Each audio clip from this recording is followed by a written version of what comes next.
Y en este sentido tenemos a otra persona hocicona, prepotente y estridente, que es el otra vez candidato a la presidencia, Donald Trump, que ya salió a hablar al respecto. Sabemos que el presidente López Obrador a lo largo de su sexenio ha implementado políticas públicas en favor de las personas en riesgo de emigrar o de las personas que han tenido que dejar su país natal, para buscar mejores oportunidades en el extranjero, siendo el país a donde más migran, Estados Unidos. Desde hace varios años, el presidente ha presentado iniciativas ya no solo al interior de nuestro país, sino en eventos internacionales, principalmente de América Latina y el Caribe. Ha presentado estas políticas públicas, tales como los programas de Sembrando Vida, Construyendo el Futuro y demás, que apuntan a atacar el problema de la migración de raíz, no criminalizándola, no viendo a los migrantes como personas malas, como personas que tienen que dejar su país no más porque se les pegó la gana un día, sino como una serie de causas y de contextos que los obligan a abandonar a su familia, a abandonar su lugar de origen y a ser, digámoslo como es, muchas veces maltratados en otro país, discriminados, que ganan muchas veces menos del mínimo en ese país. Entonces, el presidente ha implementado programas.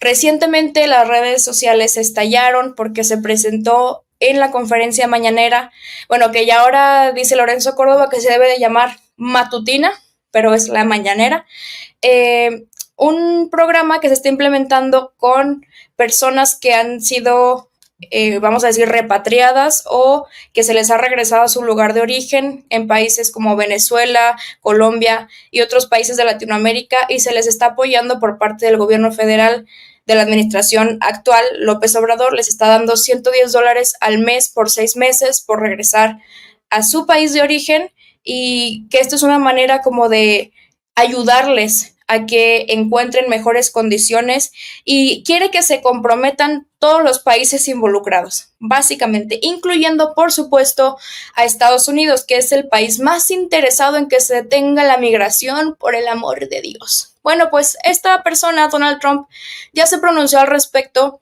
Dice que él, de llegar a la presidencia, no les va a dar ni 10 centavos, no solo a los migrantes, sino al gobierno de México. Dice que esa propuesta es una falta de respeto para el presidente actual, Joe Biden, porque le parece inadmisible que López Obrador desde el extranjero le esté diciendo cómo actuar, qué decir, qué hacer y cuánto dinero aportar a esta causa. Yo, por una parte, creo que es simplemente la estridencia y está aprovechando el contexto de las campañas que se avecinan también en ese país.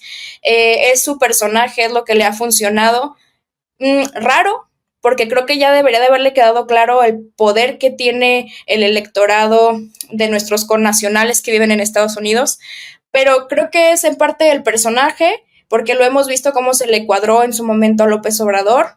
Me parece hasta risible que diga que es una falta de respeto a Joe Biden cuando sabemos que Joe Biden apenas puede presentarse en los eventos y hacer lo que tiene que hacer y actuar como tiene que actuar. Pero más allá de eso, yo les quiero preguntar a ustedes, ¿creen que eso tenga trascendencia? Sabemos que es muy probable que sí llegue Trump otra vez a la Casa Blanca. Entonces, ¿cómo creen que se vaya a dar esta dinámica? ¿Creen que se pueda lograr avanzar en este sentido, en esta política, de llegar él a la presidencia y de llegar Claudia Sheinbaum? ¿Qué va a pasar con todo esto, Majo? ¿Tú cómo ves el panorama? A ver, creo que ya habíamos hablado un poco sobre esta situación, que parte de lo que dices, Mary, me parece muy correcto. El señor ya está en campaña y obviamente sabemos que este tipo de campaña le funcionó en el pasado, ¿no? Entonces, claramente la va a repetir y claramente la va a remasterizar, ¿no? Para que la campaña tome mucho más fuerza.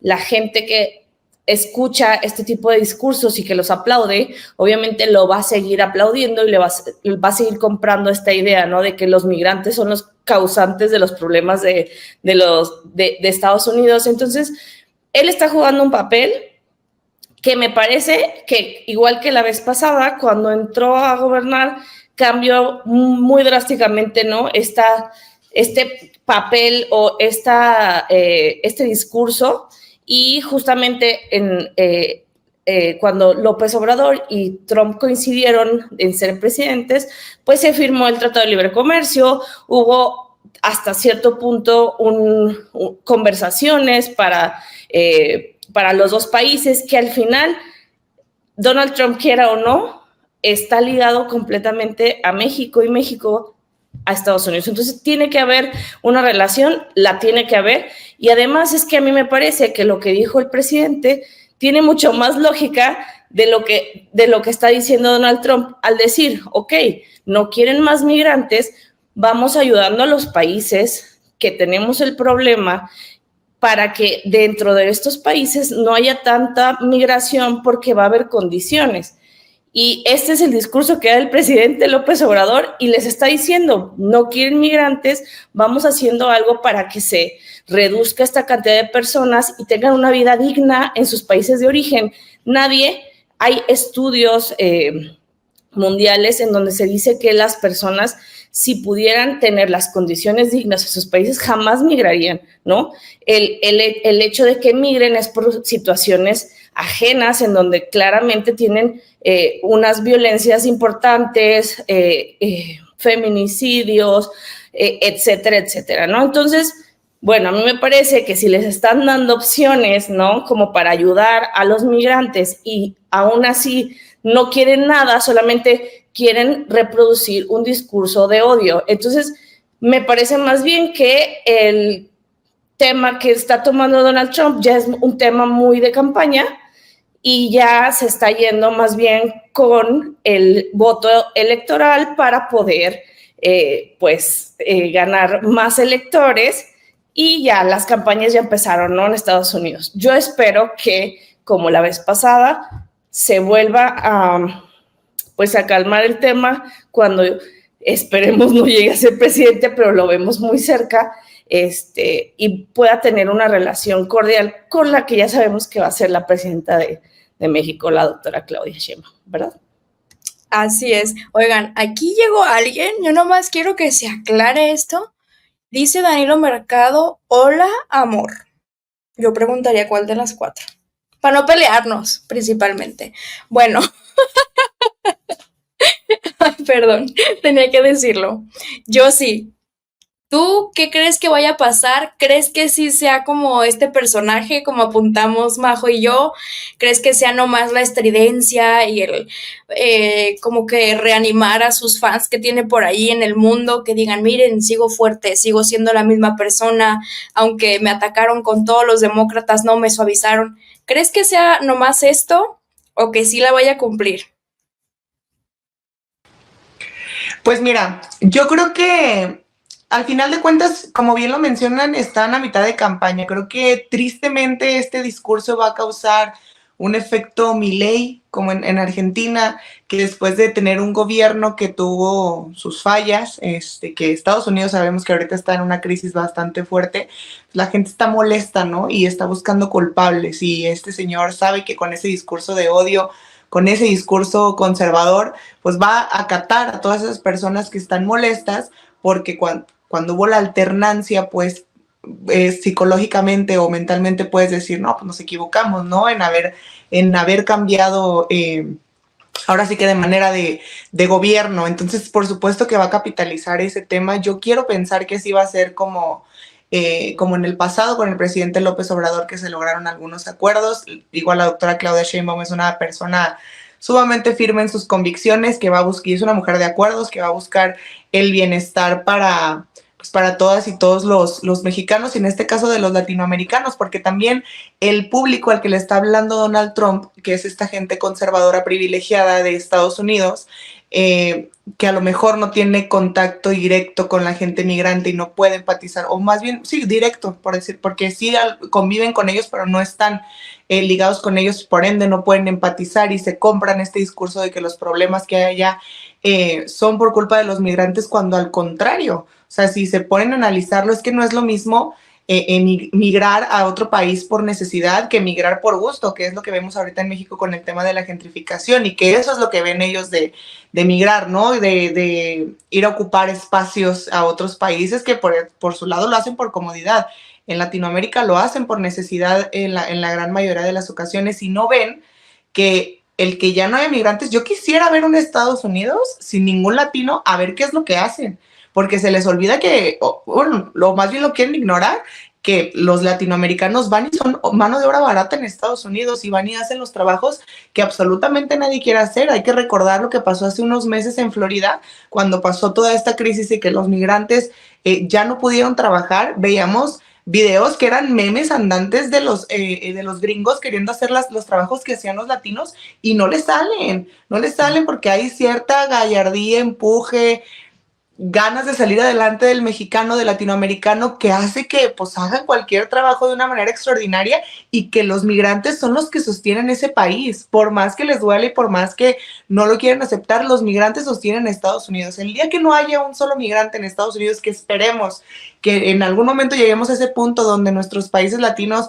logren la estabilidad económica para que todos puedan regresar a sus hogares con sus familias, porque sabemos que eso es lo que quieren. O sea, la gran mayoría de los migrantes no está ya viviendo la vida súper feliz. Sabemos que, porque yo tengo familia migrante, y me imagino que ustedes y los que nos están viendo en sus casitas también, sabemos que su mayor ilusión de la gran mayoría es regresar a casa. Entonces, yo quisiera ver si algún día logramos ese sueño. ¿Qué va a pasar con Estados Unidos? Porque ya no va a tener esta gente valiente, trabajadora y pues sí, que le mete con muchísimas ganas al trabajo. Y obviamente hay de todo. Por supuesto que hay estadounidenses que son muy valiosos, y por supuesto, pero al público en específico que le habla Donald Trump es esa gente que no se da cuenta de lo valioso que es la gente migrante. Y qué bueno que el presidente López Obrador esté viendo por toda esa gente, porque entiende que nosotros somos ahora sí que el canal de paso para Estados Unidos, que suena mal a lo mejor llamarlo problema, pero es que tanta migración sí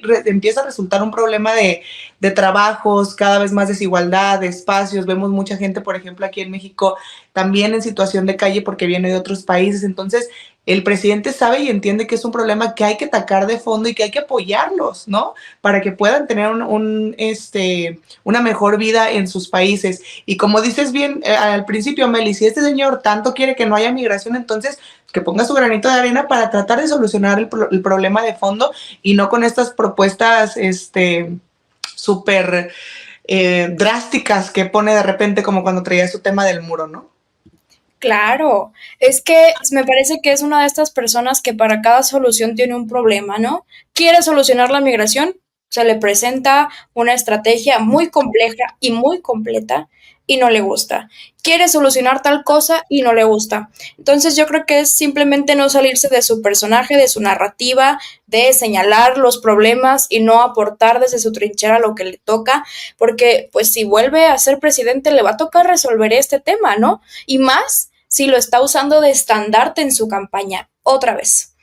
¿Cuál es tu lectura, Cristina, de esta situación? Me parece muy interesante cómo lo encadena Yossi con la gentrificación y la migración que estamos viendo, sobre todo en ciudades turísticas o grandes como Ciudad de México, que ya están llenando las calles de cartelitos de que, gringo, regrésate a tu país. ¿Qué opinas? ¿Cuál es el contraste que haces en esta situación?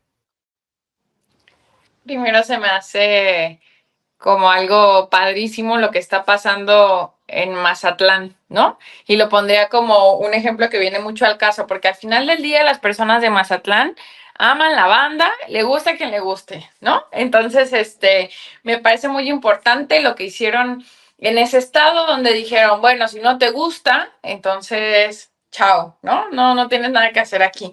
Creo que Trump es discriminatorio, xenófobo, creo que es una persona que emite juicios de odio, pero que además utiliza justamente los recursos discursivos y profundiza un problema estructural que existe no solamente en Estados Unidos, sino en todo el mundo, ¿no? Que justamente es la discriminación hacia las personas que lo único que están haciendo es buscar mejores condiciones de vida. Yo soy profesora y le digo a mis estudiantes siempre como, a ver, cuando ven a una persona en situación de tránsito en la calle y piensen que esa persona está aquí porque quiere o la quieran catalogar como delincuente, entonces también reflexionen en lo siguiente.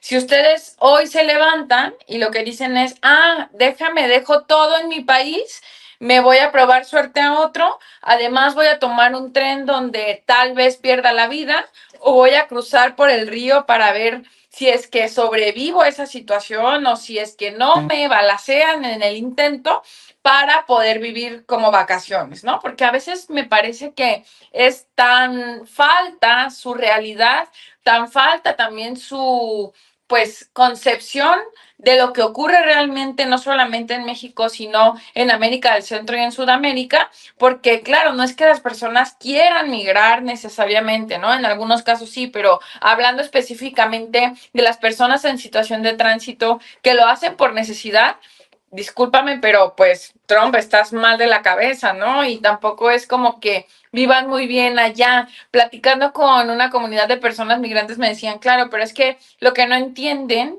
las personas estadounidenses muchas veces, aquellas que discriminan, porque bien, como decía yo, sí, pues hay muchas otras personas que al contrario, ¿no? Que hacen parte a las hermanas y a los hermanos latinoamericanos. Pero lo que ocurre es que no hay acceso, por ejemplo, al ocio, ¿no? A la diversión, que solamente somos vistas y vistos como la mano de obra, pero además discriminados, pero además se nos está estigmatizando, imagínense, desde el que lamentablemente se ve que de pronto va a ser el próximo presidente de esa nación. Creo que es muy importante revisar también que las personas mexicanas tenemos que dejar de perpetuar, como bien mencionaban ustedes, este mismo mensaje hacia otras personas, ¿no? U otras nacionalidades. Y en general en el mundo tenemos que entender que no es así. Trump me parece de lo más desagradable que existe para la política internacional. Me parece que en realidad no ha abonado absolutamente nada a los derechos humanos de las personas, al respeto, por ejemplo, de los tratados internacionales, a los avances en la progresividad de las agendas y de los acuerdos internacionales que no solamente signa México, sino su propio país. Y es que su país no sería nada sin las comunidades que somos mexicanas. Yo justamente tengo familiares en Estados Unidos, como la gran mayoría de las personas mexicanas. Mi media hermana vive en Los Ángeles y pues ustedes saben que gran parte de esa comunidad ha mexicanizado Estados Unidos, pero además creo que muy favorablemente también les hemos hecho el favor gastronómico, ¿verdad? Porque la comida mexicana es deliciosa y ahí se encuentra gran parte de esa población, pero justamente es muy triste ver cómo no hay ningún tipo de respeto a los derechos humanos de las personas, pero creo que a lo que tenemos que ir es al fondo. ¿Por qué sigue ocurriendo? ¿Por qué en pleno siglo XXI, donde estamos globalizados, donde tenemos acceso a un montón de cuestiones de cultura, de arte, etcétera, seguimos generando este mensaje de odio, pero además lo seguimos legitimando, ¿no? Porque de alguna manera, ¿cómo es posible que siga vigente este discurso de basura que emite este señor? Y lo peor de todo es cómo además te revisan, ¿no? Siendo mexicana, mi novio es peruano, por ejemplo, y pues imagínense, una mexicana y un peruano entrando a Estados Unidos. Entonces el nivel de revisión que existe ya es altísimo solamente por nuestros pasaportes, ¿no? Y en el caso, por ejemplo, de él, de su color de piel. Y entonces te revisan incluso las redes sociales para ver si no pusiste algo en contra de este señor. En su momento así era. Entonces es como, oye, que yo no estoy de acuerdo contigo no significa que yo sea una delincuente, que no trabaje, que traiga bombas, que esté pasando drogas, por ejemplo, ¿no? Entonces, sí creo que es tarea de todas las personas dejar de legitimar la discriminación a ese nivel, pero sobre todo los discursos de odio. Porque, ojo, los discursos de odio nos han llevado en la historia del mundo a genocidios, nos han llevado a la perdición por no entender que todas las personas somos personas y que nos merecemos todos los derechos por el simple hecho de serlo. Entonces, ¿qué onda con eso? Ojalá nunca más tengamos que seguir viendo estos personajes en la vida pública. Absolutamente de acuerdo, que además los discursos de odio son incendiados, iniciados y perpetuados por cierta clase política, y que nosotros al reproducirlos sin darnos cuenta les estamos haciendo el juego y estamos siendo útiles a esos cabrones, ¿no? Entonces es muy interesante revisar todo lo que hay detrás de estas decisiones, de estos ladridos que lanza con total estridencia el expresidente Trump y próximo presidente, por lo que vemos. Y pues bueno, yo antes de pasar al siguiente tema y cerrar, les quiero agradecer. Es una delicia compartir esta mesa con ustedes, neta, lo digo siempre, pero todos los días aprendo un montón, y me encanta que se unió Cristina, me encanta porque le da un toque así como más estructurado, porque yo soy muy, ay, sí, y esto, pero es súper disciplinada con sus conceptos y me fascina, creo que le da un toque muy bonito a este programa. Y bueno, Cubano, qué bueno que nos acompaña esta noche, le presento a Cristina, ¿qué tal le pareció? ¿Qué tal? Qué privilegio, ¿no? No, estoy entre bellezas, imagínate. Las bellas y la bestia. Ándele. Oiga, ¿cómo ve que el público ha hablado, el pueblo ya eligió y vamos a hacer transmisión especial el próximo domingo, ¿no? Me parece muy bien y mira, que lo hagamos porque nos vamos a destrozar a Xochitl, por supuesto. Pero me gustó el tema que tenían ahorita los migrantes porque yo soy migrante. Uh-huh. Es decir, soy migrante, tengo 30 años de migrante y te voy a decir, aquí en el norte, donde yo vivo, hay muchísima discriminación con los migrantes. Mucho, pero mucho. Lo primero que pasa, el primer contacto, no siempre, no con todos, porque Juárez es otra cosa, ¿eh? En Juárez está acostumbrado a tener migrantes, pero en Chihuahua casi no se quedan los migrantes por eso mismo. Lo primero que te dicen, tú no eres de aquí, ¿verdad? Fíjate nada más, ¿eh? Ya en ese momento te están negando que tú tengas 30 años aquí, que eres ciudadano mexicano, todo eso, ya, ahí te lo están negando. La otra pregunta, ¿y qué haces aquí? ¿Y por qué te viniste?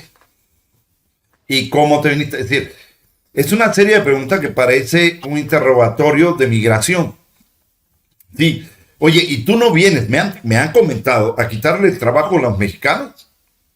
Yo, pues, si hay otro que sea ingeniero aeronáutico, que tenga mis capacidades y lo pueda hacer, yo me quito. Y dale, no hay bronca. ¿Sí? Pero, sí, porque les contesto, a veces ya me molestan. ¿Y a qué te dedicas? Soy sicario y mato preguntones. ¿Me explico? Porque si te encabronas. Llegas a Juárez y eso no pasa. Ciudad Juárez, como es una ciudad de tránsito, la gente es un poco más suave, pero aquí, y si eres derechango, no, y si dices que eres cubano, además, puta.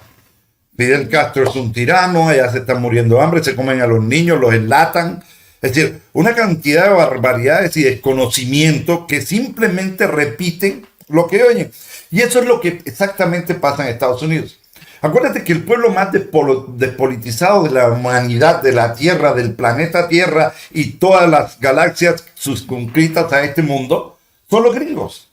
Ellos son fentanilo y consumo, más nada. Entonces, por eso tiene un orangután naranja que va a ser presidente. Por eso es. Por eso son, y los tejanos ni se diga, eso todavía están en la época de pum, pum, pum, los duelos y esas pendejadas. Son los más salvajes de todos. Son los que tienen la pena de muerte. Son los que matan a la gente y les meten inyecciones, inventan como la Inquisición, así como dice Andrés Manuel, para ver cómo te mato más chido. ¿Sí me explico? Primero te electrocutaba, después te colgaba, después la guillotina, después espectáculo, porque hay invitados a las ejecuciones. No, sí, cómo no. Quiera ir, va. ¿Cómo no? Y lo disfrutan, ¿cómo tú puedes disfrutar? Mira, yo fui militar y no es agradable ver morir a una persona. Estés o no, estés en guerra y sea tu enemigo, no. No lo es. No lo es desagradable, se queda grabado, te rompe esa parte sensible que tenemos de humanismo. Porque puede ser tu enemigo, pero en un momento tú sientes compasión. ¿Sí me explico? Y dices, me levantó las manos, no le puedo disparar. ¿Sí me explico? Imagínate ver un ser humano que está acostado, abierto, así como si estuviéramos hablando de operaciones, que le están poniendo una inyección, el que toca el botón, como va viendo, porque además es un show. Cómo van bajando primero uno que lo duerme, la otra que esto, es decir, disfrutan la muerte. Es como el torero que disfruta matar al toro. Es lo mismo, una bola de salvajes. El país más atrasado democráticamente es Estados Unidos. El país más atrasado en derechos humanos en el mundo es Estados Unidos. ¿Sí me explico? Y se ha convertido en el gendarme, el profesor, el del doctorado, el honoris causa de todas las razones por las que vive el mundo. Son unos hipócritas, toda la vida lo han sido, son unos criminales de guerra, son los tipos que únicamente han lanzado bombas atómicas y han usado el arma nuclear, han sido ellos. Entonces, las guerras químicas, las guerras biológicas, ¿quién las crearon? Ellos. Entonces, que no nos asombre que tengan un presidente que además es un animal, pero a la hora de la hora lo vamos a apaciguar porque hay 3.000 kilómetros de frontera que si se le abren, no tiene ejército para poder controlar eso. ¿Sí me explico? No lo tiene. Y México tiene ese poder. México puede cerrar sus fronteras y sobrevivir, pero además ahí está Rusia y China, ahí están los BRICS. Chingar a tu madre, perdón la palabra, pero yo soy mal hablado, mija, chingar a tu madre, Donald Trump, me voy con los chinos y los rusos y vivimos a toda madre. Y nos quitamos esa monserga que tenemos con los mendigos gringos y con los canadienses, que son otra bola de cabrones también. Se hace tranquilito el Trudeau, pero es un hijo de su madre, ¿eh? Entonces, es lo que hemos visto. La migración no es más que el resultado de la violación de los derechos humanos. Somos ciudadanos del planeta Tierra. Esto es lo que hay que meterle en la cabeza a todo el mundo. No somos mexicanos, cubanos, franceses, ingleses. Somos planetas de una sola raza, la humana, y se chingó la marrana. Ya eso es lo que somos. Y el día que pensemos como eso, se acabarán las guerras, se acabará la envidia, se acabará todo. Si entre nosotros mismos aquí en México, tú eres norteño y tú eres chilango, eso es una manera de discriminación. Y lo agarramos de jodedera, de juego, pero sí lo es. Sí lo es. Y ahí está la representación de Xochitl Gálvez. Los del sur son unos huevones y los del norte son unos chinguetas. Nereida Pérez. Eso no es así. Está demostrado que se trabaja más en el sur que en el norte. ¿Sí me explico? Entonces, el día que cambiemos esa filosofía de la vida, nos aprendamos a verlo como seres humanos, como hermanos de la misma sangre, como habitantes de la más grande de las naves espaciales, que es el planeta Tierra, porque somos una gran nave espacial. ¿Sí? Que de aquí no podemos salir por el momento a ningún lado, tenemos que quedar acá. Ese día aprenderemos a convivir y a no autodestruirnos, que es lo que, si lo ponemos desde el punto de vista bíblico, vino a ser el comunista Jesucristo. Ajá. Amaos los unos a los otros. No existe el dinero, no existe el Estado. Simplemente somos una comunidad y podemos multiplicar los panes y los peces y que todos seamos iguales. Y eso fue lo que dijo. Y era comunista. Pero tú le dices a un derechango que Cristo era comunista y te quema vivo, ¿eh? Claro, porque entonces, además era socialista, carpintero y pisteador. Ah, sí, no, sí. Y se le acabó el vino y la armó, hizo aguas locas y todo el pedo. Y ya les platico así una rapidísima que encaja ahí en lo que acaban de platicar. El domingo que arrancaron las campañas municipales, cuando llegué a Tepa, a mi municipio, me platicó el candidato que pasando por el mercado una señora se salió del restaurante y largo de aquí, comunistas, Dios los va a castigar y que no sé qué. Le dije, hubieras volteado a decirle, señora, pues si Jesús fue el primer comunista de la historia, ¿de qué me está hablando? No, pero si Dios mira, castigó con los prianistas mucho tiempo ya. La estupidez humana es tan grande que el hombre en sus inicios era comunista, porque vivíamos en la comunidad primitiva. Éramos cazadores y recolectores. Y todo lo que cazábamos y recogíamos, lo repartíamos entre la tribu. Y todos comían, se juntaban y comían de lo mismo. Y todos cazaban juntos y todos recolectaban juntos. ¿Cuándo empezó la bronca? Cuando empezamos a utilizar la agricultura, la ganadería, y empezamos a producir mucho y tuvimos un extra, que es lo que le llamamos la plusvalía. ¿Quién se quedaba con eso? El jefe de la tribu. Y al tener más economía, acuérdense que la política es la expresión concentrada de la economía, según dicen los filósofos. Si tú tienes mayor economía, tienes el control de la política. ¿Sí me explico? ¿Por qué Estados Unidos tiene la fuerza política que tiene? Porque tiene el poder económico. ¿Qué está pasando? Que Rusia y China se lo están chingando con el poder económico y ellos están perdiendo el poder político. Ujú. ¿Sí me explico? Y esa plusvalía fue lo que nos jodió como seres humanos. ¿Sí me explico? Pero recuerden que la dialéctica es una espiral ascendente. Pasamos por el mismo punto en un nivel más alto. Ya vamos por la mitad de la curvita para llegar a esto que mucha gente cree que es malo, que es el comunismo. Ya no nos enseña tanto porque la gente se tiene que quedar a la trasnochada. Si no, ya va a Sí, decir, no, bueno, pues ya. va a decir, no, ya, qué chingados me quedo. No enseña tanto.